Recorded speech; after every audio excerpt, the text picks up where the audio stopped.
Across the world, people have their housing costs taken away as much as half of their income. Have you ever thought of trying to change that? The good news is there is a way. House hacking is real, and we are here to show you how other people just like you have made it happen. Welcome to the House Hacking Podcast. And here is your host, house hacking expert, Andrew Kerr. Thank you so much, everyone, for listening. We've been really loving all the feedback that you've been sending us and the questions you've been asking through our social media channels. If you haven't hit the subscribe button yet, be sure to hit the subscribe button. That way, you'll always get the latest episode as soon as it airs. Now, for today's episode, we've got this really cool story up in the Twin Cities where Casey actually bought a property that used to be a small multifamily, and the old owner converted it to a single family. So when they bought it, they realized there was this potential to turn the basement back into a income suite. And I really love this as another unique story in a higher cost of living area to help give different perspectives on the way we can shape a property to turn it into a house hack. So with that, let's go ahead and bring on our guest, Casey. CJ, thank you so much for being on the podcast today. I'm excited about hearing your story. Where are you calling in from? How are you doing today? I'm doing really good. I'm calling in from Minnesota, just on the south side of the Twin Cities, technically in rural, a little bit below the suburbs, which is kind of cool. We actually moved back out here in June of last year, and we're loving it. It's our first snowfall for the year, so it's starting a nice transition into the holiday season, which is good. Oh, cool. Yeah, my wife's actually from Minnesota, and she's there right now visiting her mom, and she sent me a text last night about the snow coming down. So for folks that are listening, we're actually recording right at the beginning of November. So for some folks, that's early for snow, and Minnesota, a little more common.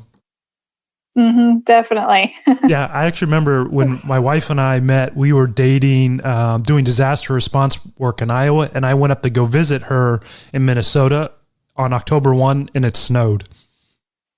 Yeah, we get snow quite frequently in October. I remember as a kid for Halloween once, you had to wear your costume on the outside of your entire snow pants, snow gear, because we had a giant blizzard for Halloween. Oh my goodness. Yeah. Needless to say, that's why we don't live in Minnesota anymore. And I convinced her to move to North Carolina. And now we're obviously in New Orleans. We try to stay as far away from that snow. But yeah, thanks for being on. You've got this really cool house hacking story. Maybe a good place to start is, can you just give us this sort of high level summary of your house hacking experience?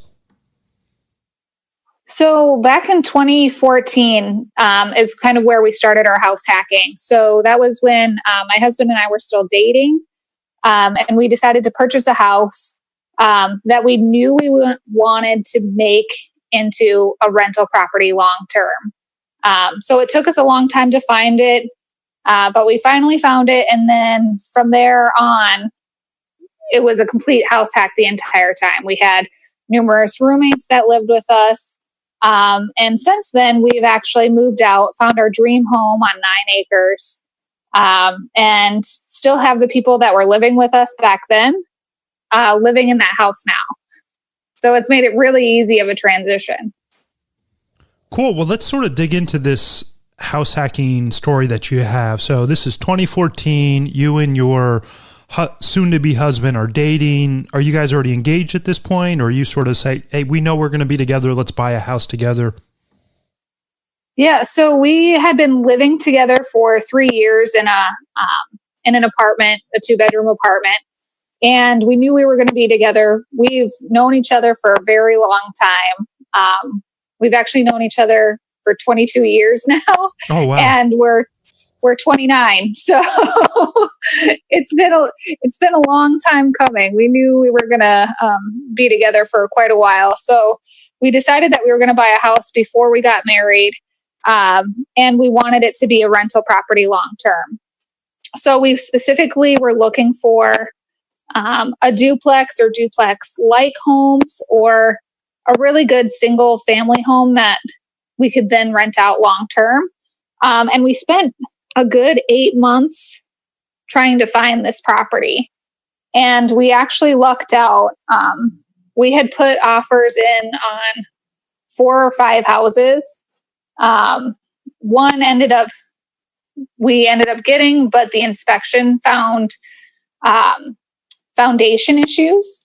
So luckily we were able to back out of that one. And then we found our house in the middle of a rainstorm. They wanted to move quickly. We were the only people that ended up getting to see the house as we put in the offer, and they accepted that night. So it worked out very well. The house itself was a duplex a long time ago. They made it into a single family home with one entrance and had a daycare in the basement or in the lower duplex and lived in the upstairs. So there were still 2 kitchens, 2 living rooms, kind of a full different setup for both locations. So all we had to do was really put the 2 front doors back in and split the stairs. Awesome. So, I want to sort of go back to this beginning part. You're in 2014, you started looking and you knew you wanted something that could be a long-term rental. I mean, how this idea come about? Did you have family in real estate, or, most folks, especially when they're starting to sort of build their life together, it's, we want our forever home, or we want a home where we could raise a family, not let's go buy a property that's going to be an investment. Mm-hmm. Yeah, I would say I had no prior experience to any of this. And I don't think my husband really did either. But this was his goal. He's very much an entrepreneur, wants to do his own thing. And ultimately part of the way he wanted his income was to be a landlord and a property manager. Okay. So that's kind of how it started. Did it take any convincing on your part to get on board with this? Or, did he just come up one day and be like, we're going to buy a house that's going to be an investment property and that's what it is? Or did he sort of have to take you to a nice dinner and say like, hey, I've got this idea, let's think about this? Or what was your thought process when he sort of brought this whole thing up? Yeah, for the most part, I would say I have been very ideal of a partner for him. He has huge dreams, and my dream is to make his dreams reality. I am the executioner when it comes to any of the dreams and ideas that he has. So it didn't take me that long to get on board. He kind of talked through kind of how typical rentals work, the cash flow, and how long term this could be a really strong benefit. And I don't know, I believed in what he was saying or what he was selling at that point, and so I went along. Awesome. I figured if worse comes to worse, we just sell it, right? Yeah. I mean, in reality, that's not a really horrible situation, but I mean, it sounds like you have this cool partner where you're like, he's the dreamer and I'm the one that actually goes and execute, and I'm the doer, the builder side of it. So, I mean, that's pretty cool that you have this partnership. All right. So he had this idea, you wanted to support him on it. What was your living situation like before that? Where you were living together and you were renting an apartment, how much were you paying for rent for that apartment, and how big was that apartment? So we had a 2-bedroom apartment in one of the southern suburbs of Minneapolis. So we were paying about $1,100 to $1,200. I think by the end it was almost $1,200 a month for a 2-bedroom place. And we actually lived in what I would call the retirement community. Okay. Everybody in our apartment complex were in their 60s to 80s. We maybe had 2 families there. So it was very much a quiet place. We didn't like to be close to any of like the downtown amenities with all of the other things. So overall, it was a least expensive apartment, but still gave us the 2 bedrooms and a quiet place to live. Cool. So you spent 8 months looking for a house. I mean, and this is back in 2014. So it was just the Minneapolis market really picking up at that point? Yeah, yeah. It was very competitive. Basically anything that we saw, if you didn't put in your offer, at that point, you weren't getting it. It wasn't there the next day. Oh, wow. And again, back in 2014, I feel like it's very similar to how it has been this year, in Minnesota, where every house had 5 to 6 offers on it. So it's definitely a seller's market, back in 2014, as we were going through all of it. So it was very competitive. So you had to continually be open to visiting places every day. If you really liked something, you had to go and see it that day and make a decision. So we were very specific about what we were looking for, which made it easier for us, and I think even for our realtor, to find the right deals for us. Yeah, you sort of gave your realtor all these filters and requirements so that way you weren't wasting your time looking at a million different things, but really specific stuff to actually go look at. So you had mentioned before you sort of found the house that you ended up buying, you actually went under contract on one and then backed out with the foundation. Can we just touch on that a little bit? Because I think there's two important points there. One is this sort of inspection period, and then two is actually walking away from a deal that's not a good situation. So you got this property under contract. Explain to me a little bit about the due diligence process and what you ended up finding and why you decided it wasn't a good deal. Yeah. So as we were going through the process, we found this place that would work well as a good rental property long term. And we could even split a section out and have kind of a mother-in-law suite. And so it was a pretty good deal to us visually as we were going through the process. So we wrote in an offer, and thankfully, our realtor strongly suggested that you go through an inspection process and pay an inspector to review the house and make sure that there isn't anything that you didn't see yourself. And we did that. And the inspector noticed that the foundation in the garage was crumbling. And he was also a contractor and estimated out the work that would have to be done to basically re-lift the garage and fix the foundation, or tear down the garage, tear out the foundation, and start back from scratch. And it would have cost us basically the price of the house almost. Oh, wow. It was outrageous. It just wasn't worth it. Yeah.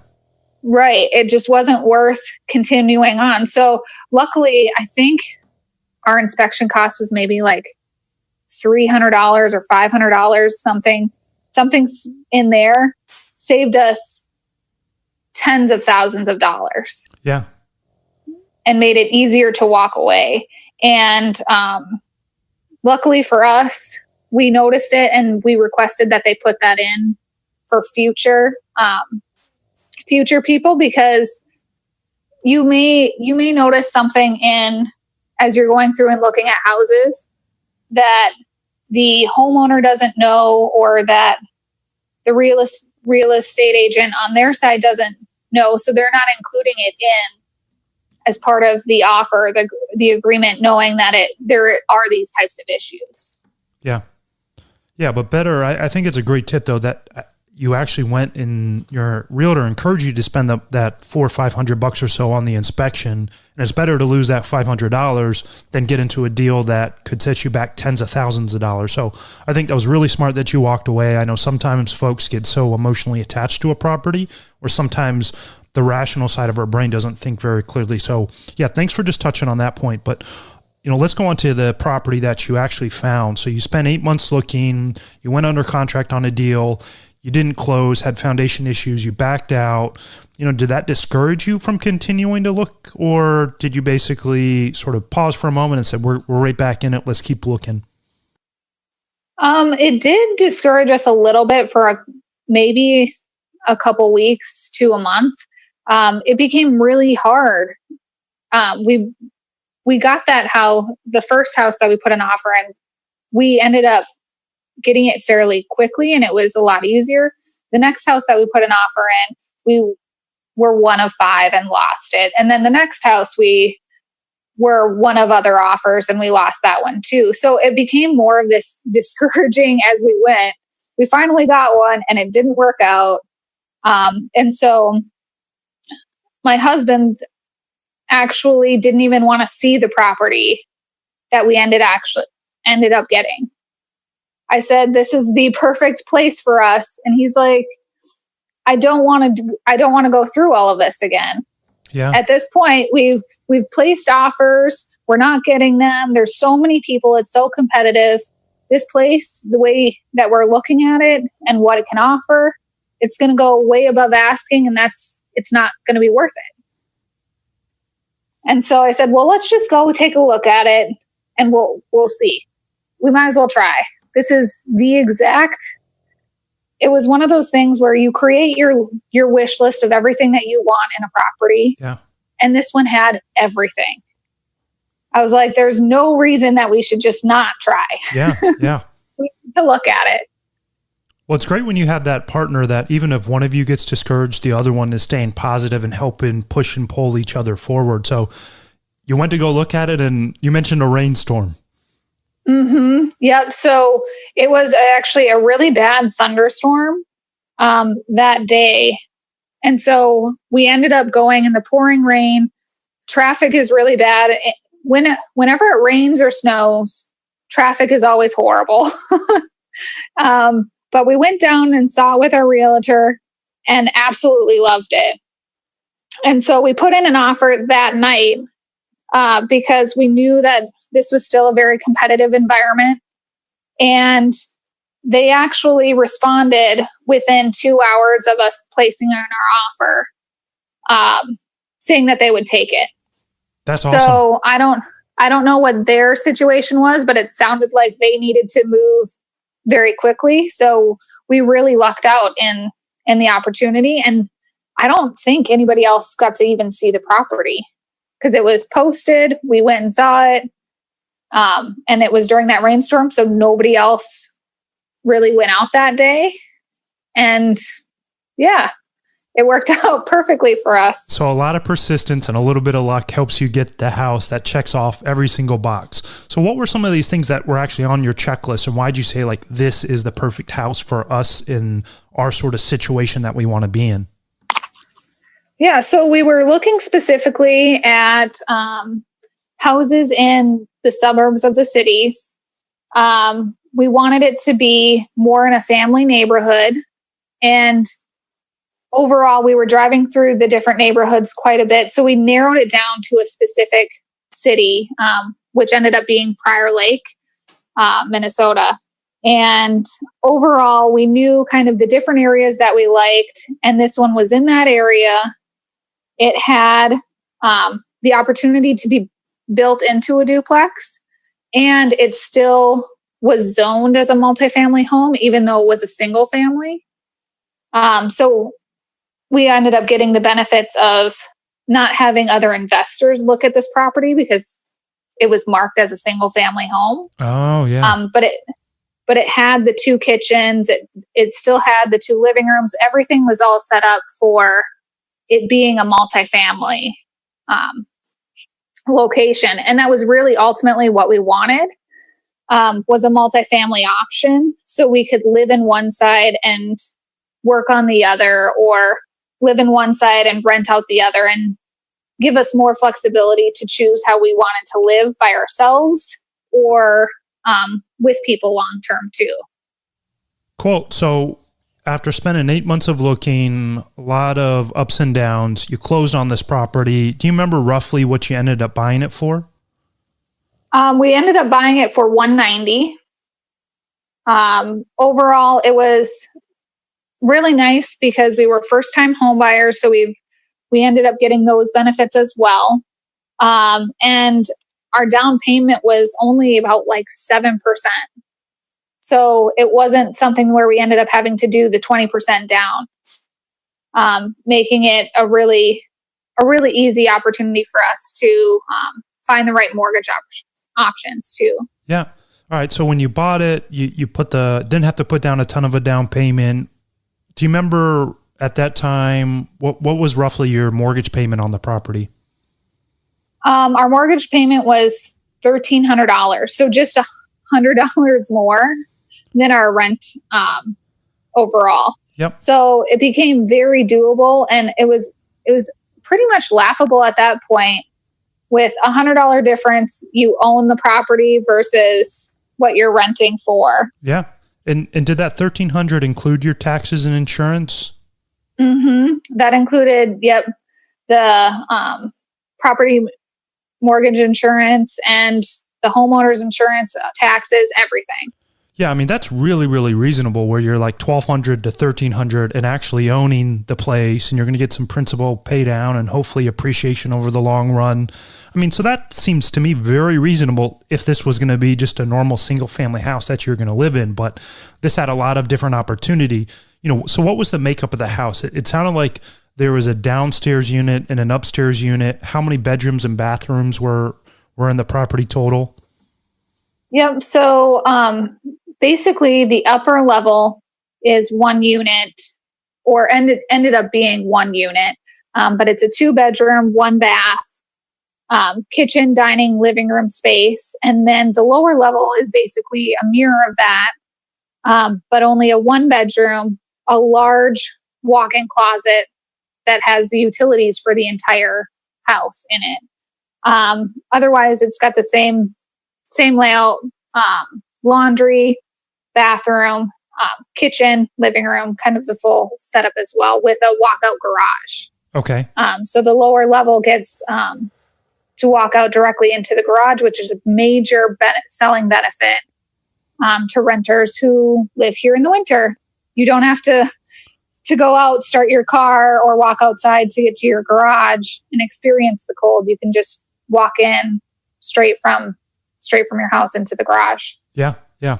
All right. So when you bought the house, did it actually need any work, or was it sort of pretty much a move-in ready condition, or did it need cosmetics or need a ton of renovation? So overall, the house, the upper portion didn't need any renovation. The homeowner before us spent a lot of work renovating the upper level. And then they ran a daycare out of the lower. And so that one needed a lot of updates. I would say overall it looked fine. But if we really wanted to maximize the rent from that, we wanted to definitely redo the kitchen. Basically, the house itself was built in the 1960s. And so it still had the same 60s designed kitchen in the lower level. Okay. So we actually started with remodeling the lower level kitchen, since we already had a usable upstairs kitchen. So you moved right in from your apartment into the upstairs and then started working right away on the downstairs. Right. Yep. And actually the way it was all set up is that the upstairs and the downstairs were connected when we first moved in. So it became essentially one large house. Okay. Where you walk in the front door and you can choose to go up 6 steps or turn the corner and go down 6 steps. Okay. So we were still using the lower level living room, using that bedroom and that bathroom. And since we were just 2 people, and we had quite a few friends who were just graduating from college, and moving up to the cities, we lived in a rural area growing up. And so a lot of our college friends ended up wanting to move to the cities as well, and ended up living with us for a while. Oh, cool. So we had a 3-bedroom place that ended up having 2 roommates the entire time we were there. As we remodeled the kitchen and things, it ultimately just determined where we were sleeping, in the upper level or the lower level. Okay. All right. So you're living in this soon to be divided into a duplex or basement apartment, and you're renting the 2 other bedrooms. What were you renting those 2 other bedrooms for? $450 each. So for a total of $900. So bringing our our overall mortgage payment for us, for the two of us, down to $400 total. I mean, that's crazy. You went from $1,200 a month in rent to now your housing costs being $400. And now you're freeing up all this cash, which is great if you're trying to renovate the property. Now, all of a sudden, your housing costs are drastically lower. And now you've got more room in your budget to put into the house. Right, exactly. And so when we renovated that kitchen, we did all of the work ourselves and paid for it out of pocket from the money we were saving. Very cool. Which was huge when it came to the process of making the full transition. And that was really the largest piece of the renovation. We did end up changing out the lower level bathtub. Shower walls were a little dated and old as well. So we retiled that, and really just updated the majority of the house with paint, which was a big change. Overall, painting makes a huge difference. Yeah. It's crazy what a fresh coat of paint can do for a property and make it look good. All right. So you're renovating the property. You've got friends that moved up. They're renting the 2 rooms. You're bringing in $900 from those 2 friends.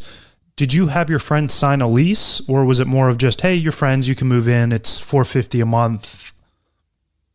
Yeah, we started it off very, very much that way. No lease, your friends, move out whenever you want. We're here to help you just as much as you're here to help us. Yeah. Transition as you go. And so we ended up being kind of the waypoint for a good chunk of our friends that actually moved up to the cities. We went through 3 different friends throughout the entire time that we were there. And then one friend ended up having his brother wanting to move up. So once we got to people that we didn't necessarily know as well, that's when we started doing the lease piece and writing out rental agreements and things like that too. And the other piece of it, as we were getting later on into our experience and getting ready to make it into a final duplex and renting out both sides and moving out, we were talking to our mortgage consultant, and they suggested making sure that you have at least 2 years of rental income and having it reported as rental income with rental leases and agreements. Yeah. To be able to show that as part of your general income.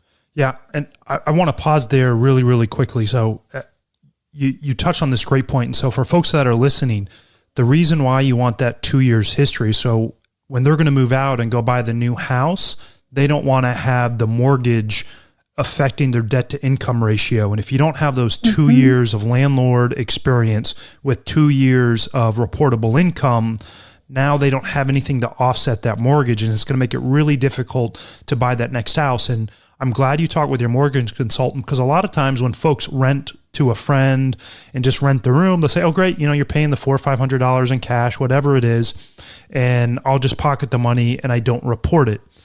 And then when you don't report it, now it's not on your income and you can't have that higher income level to qualify. So I'm really glad that you mentioned that. So thank you for sharing that. That was really smart that you're able to talk with him about that. Mm-hmm. Yeah. And we ended up, even for those who want to move out more quickly than your 2 years would allow, we ended up meeting with an accountant that readjusted our previous year's taxes. So for our taxes in 2016, even though we filed them, we reported some of the income, but we didn't have it as like a full rental opportunity at that point.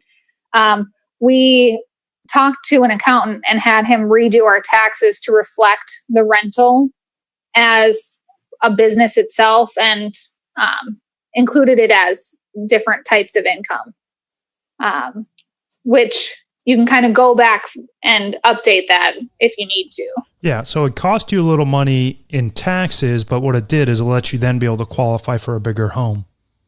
Mm-hmm. Yep, exactly. All right. So when you didn't use leases to start with, then you moved to leases. How'd you collect the rent? Was it just, it's around the first of the month, write me a check? Did you use any sort of electronic transfer, any sort of software? How'd you do that? So starting out, we were just using checks back in 2014. And as technology has changed, we then started using Zelle. A lot of major banks, Wells Fargo, US Bank, a couple other more regional banks use Zelle, that you can transfer money from your account into somebody else's account. So that's what we ended up using towards the end, and what we actually still use today. Other people are more familiar with like Venmo or PayPal and those types of things too. So we use those depending on what the renter prefers. But either way, it's an automatic transfer versus a check in the mail at this point. Yeah. All right. So you bought it in 2014. How long was it then till you formally converted it back into a duplex, or had like a true separation between the upstairs and that downstairs basement apartment? So we actually just converted that in May of 2019. So we officially moved out of the place in June of 2018 and ended up keeping the chunk of our tenants, our friends and roommates, stayed. So as they have moved out, we have then started doing smaller renovations and tweaks, repainting or redoing flooring. And we finally only have one person that wanted to rent just the upstairs. So we were able to now fully split the duplex back into one, based off of reducing the number of people as they went. Okay. Yeah. So then when you moved out back in June of 2018, you put in another friend in that third bedroom. Did you charge them $1,450 as well? Yeah. So we charged everybody $450 a month.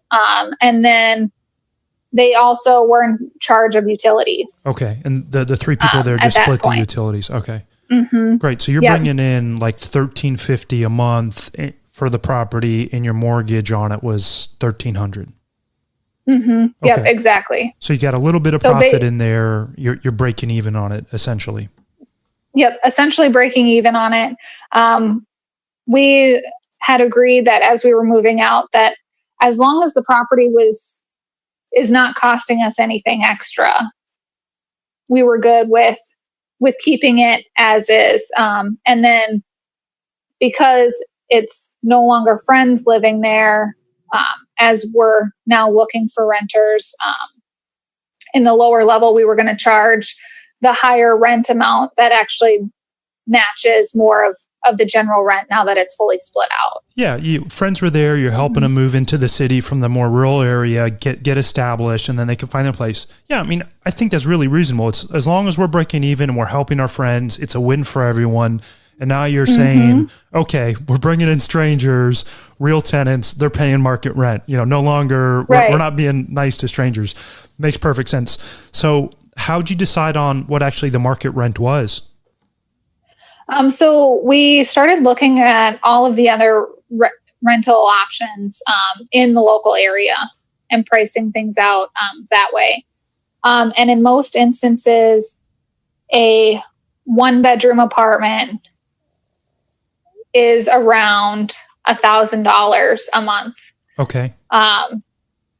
And since our location, the duplex is a 2-bedroom upstairs and a 1-bedroom downstairs, since it is more, not necessarily a basement, but a half underground location, we decided to be a little bit more competitive and rent it out for $900.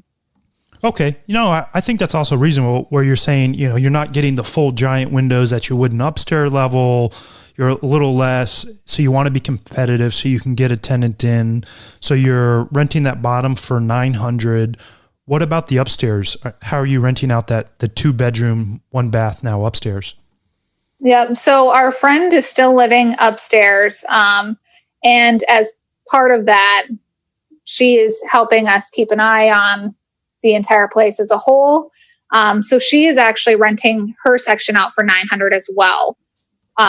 Knowing that long term and to be closer to market value and market rent, she's saving about $300 a month, because we would look at charging somebody else about $1,200. Okay. So, but even right now though, you're $1,800 a month and your mortgage is the $1,300. So now you're actually making a profit and you're still helping a friend out. Right. Yep. Exactly. So the utilities for the property, I want to touch on this again one more time. So now you're fully out. Does it have 2 electric meters, 2 gas meters, 2 water meters, or is it all at one and you get the bill and then you divide it up to the tenants? Like, how are you doing that now that there's actually fully separated? Yep. So we did look into the cost of separation with the 2 different meters and things like that. We have actually chosen to keep all of the utilities with us, because there are specific sections of the house that would qualify as electricity for both. Okay. So like the front of the house has lights in front of the garage and in front of the doorways. And so after going through and doing a lot of research, those lights themselves, those outdoor lights, are technically not one person's or the other's. And so that would have to be on a 3rd meter. Yeah, it's common space. Yeah. Right. It's common space. So it would need to be on a 3rd meter that we would, as the landlords, would need to pay for. So with that and the heat itself, needing to be, since it's one furnace with dual zones, we were going to have to cover gas on our side. So we figured we'll just include the electric versus coming up with a way to rewire everything to have 3 separate meters. Okay. In the house. So we cover gas, utility, or gas, electricity, and water. And then the renters themselves cover trash and any internet or cable that they would choose. Okay, great. And so, I mean, you sort of went through this really cool process of you were renting a place, not by all the bars and restaurants originally, but in a more old folks apartment, essentially, so you could get a more reasonable rent. You were $1,100 and then moved up to $1,200. You knew right away you wanted to buy a property that could be a long-term rental.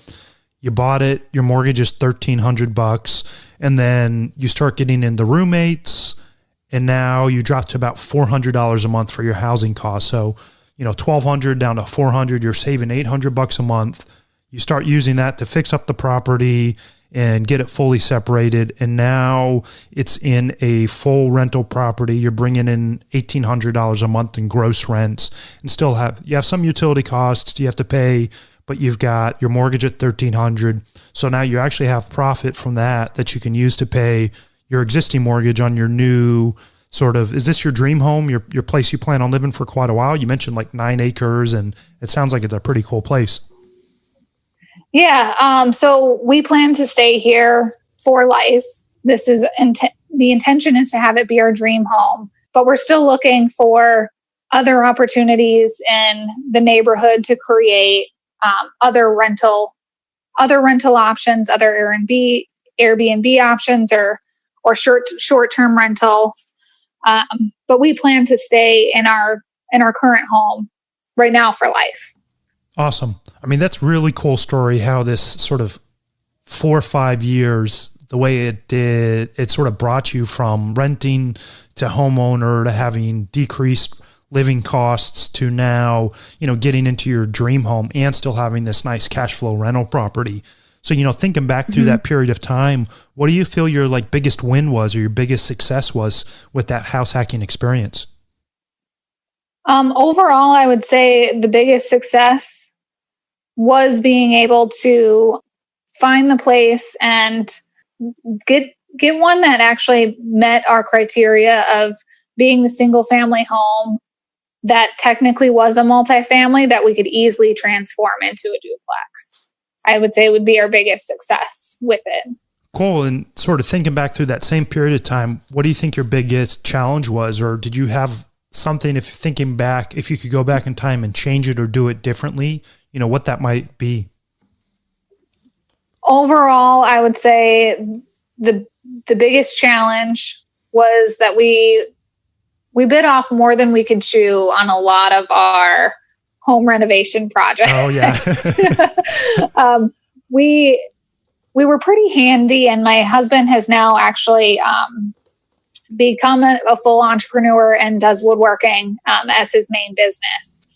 But going through and learning how to do everything, we ended up buying a used tile saw and redoing the tile flooring and learning how to do tile flooring and how to texture walls and put in cabinets and install everything. Was definitely a process that takes time. A lot of people see the home renovation TV shows and things, and you don't realize that it could literally take you a year and a half to finish a kitchen remodel. Yeah. So be prepared. Yeah.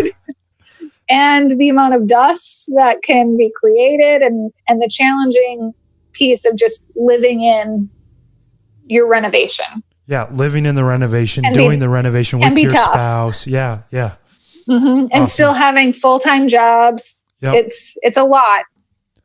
So is that where you'd go back and hire that out then?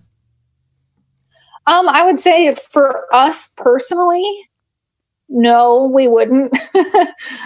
We really wanted to build out these skill sets to do the work ourselves long term. We had some minor experience with doing some of these things growing up, but knowing what I know now, there is definitely things that I would suggest hiring out to make the process move the process along more quickly. So what would those things be then that you'd actually hire out? So for example, we ended up hiring out the install of the 2 front doors. Oh yeah. The reframing of the 2 front doors and having somebody do the drywall and mudding and taping and sanding. For those of you who have done drywall, mudding and taping, and the sanding piece is the worst part about any renovation. And so that's one thing that we would prefer to hire out versus doing ourselves. But it really depends on the space, the amount of time you have, what you're willing to do versus what others are willing to charge. Yeah. And those kinds of things too. Well, I'm right there with you. I love hanging drywall, but when it comes to the mudding and taping, I get so neurotic where it's just, it doesn't want to go on right and then smooths out. And then once you get it on, then you can come back and like sand and then just dust everywhere. Like, oh yeah, no, thank you. I hate that part of it. Yep. I'm the one that ends up sanding, and then I think it's good. And my husband looks at it and he's like, nope, you still got a little bit left. And I'm like, but I can't tell the difference. Yeah. And then it was smart that you hired out the exterior doors. I mean, especially, if you're listening, that's something where, an interior door, it's a little easier to have mistakes on. You want to make sure it's plumb and nice and level so the door opens and closes and latches.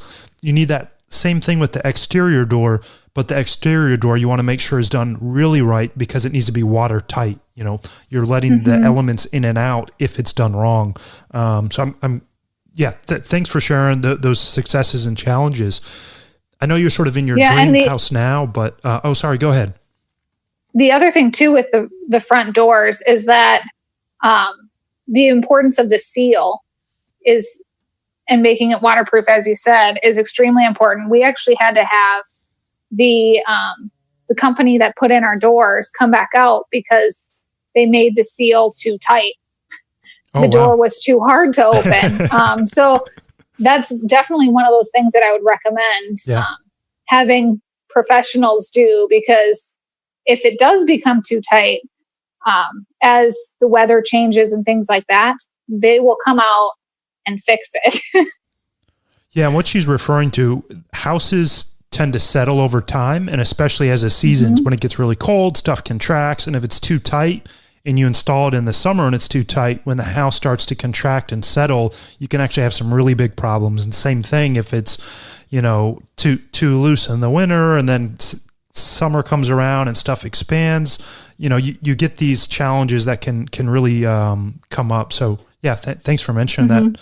So this sort of question here is, would you actually do another house hack? Oh yeah. We definitely would. We've actually discussed, so the house that we bought for our dream home is intended to be our large family home. So we have 4 bedrooms currently, and we are expecting our first child. So we still have 2 rooms available. Oh, well, congratulations on the upcoming child. Thanks. So we have discussed renting out one of the rooms for a short-term period as well.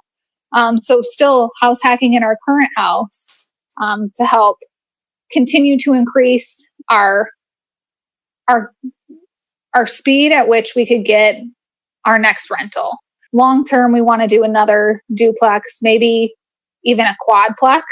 But right now it's the process of saving up the money to get there. Yeah. So we may continue to house hack our own house to make it more quickly so we can move on to another rental. Yeah, bring in more income in your current house, add that to the rental income you're getting on that original house so you can save up for that down payment quicker. Yep, exactly. Awesome. Well, CJ, thank you so much for being on the show. It's such a cool story. But before we let you go, we like to ask all of our guests a set of final 6 questions that we like to call the famous 6. So 6 questions, rapid fire succession. Are you ready for it? Yeah, let's do this. Awesome. What is your favorite personal finance blog, book, or podcast that you've read or listened to recently? So I would say overall, Choose Fi has been the podcast for me. I didn't know what we were doing was building towards financial independence until somebody actually brought it up that, you're trying this for financial independence. And I was like, what are you talking about? And she actually directed me to the podcast, and that was back in October of 2018. And I'm like, yes, this is exactly what we're doing. And I fell in love with the podcast. It makes really easy steps to continue to improve your financials and really build out what you want your life to be. Yeah, awesome. I love their podcast. So, all right, number 2, what is your favorite real estate related blog, book, or podcast? So I really have a hard time reading any books. So I do a lot of podcast listening. Paula Pant's Afford Anything podcast, I feel, is also a really good option. She talks a lot about real estate investing and has a real estate investing course that it really takes it down into the nitty-gritty details, making it easy to move forward. Cool. All right. Number 3, what's been your favorite travel destination you've been to so far? So this one's a little bit tougher. Overall, it's stuck between Big Sky, Montana, Ooh. And Bend, Oregon. Oh, yeah. We liked both places. In Big Sky, we rented out a VRBO or a short-term rental, an Airbnb or whatever, whichever site people use, with 13 of our closest friends and spent the week hiking, which was a huge blast. And then Bend was just such a beautiful, nice place to be that I'm stuck between the 2. Both pretty awesome places. All right. So yeah. Number 4, what's next on your travel or vacation list? Overall, we are keeping it a little bit closer to home now. or I shouldn't say closer to home, but now that we'll have our child, we're planning a family vacation to Vancouver, Washington next year. We have some family out in Washington that we'll visit with as well. So that's kind of our next big trip. Yeah, very cool. And then number 5, what is the biggest bucket list item that you haven't accomplished yet? So that for us is to become FI. So I can start dreaming and coming up with what it is that I want to do and not have to worry about the income piece of it and the money and how we're going to make that all work. Yeah, awesome. So that's kind of the big bucket list, is to give me some space to breathe and figure out what it is that I want to dream on.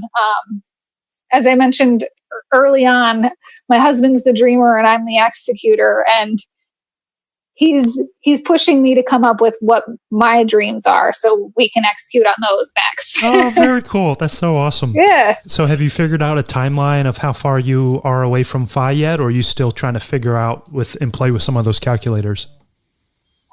So as of right now, I believe we can do it overall by the time that we are 40. But that is kind of the safe zone with all of the unknowns of having our first child. Yep. Or not having it quite yet, but we're a month away. So it's coming up fast, and we're not really sure what all of those expenses entail too. So I'm giving us 10 years to figure it out. Have a little buffer in there because, children, they like to break things. They cost money. They need doctor's visits. Yeah. I think that's smart to have that buffer in there. Yep, exactly. Awesome. And the 6th and final question, what is your favorite life hack? I've heard of a lot of different life hacks, and I think the one that really hits home for me is don't do what everybody else does just because that's the norm.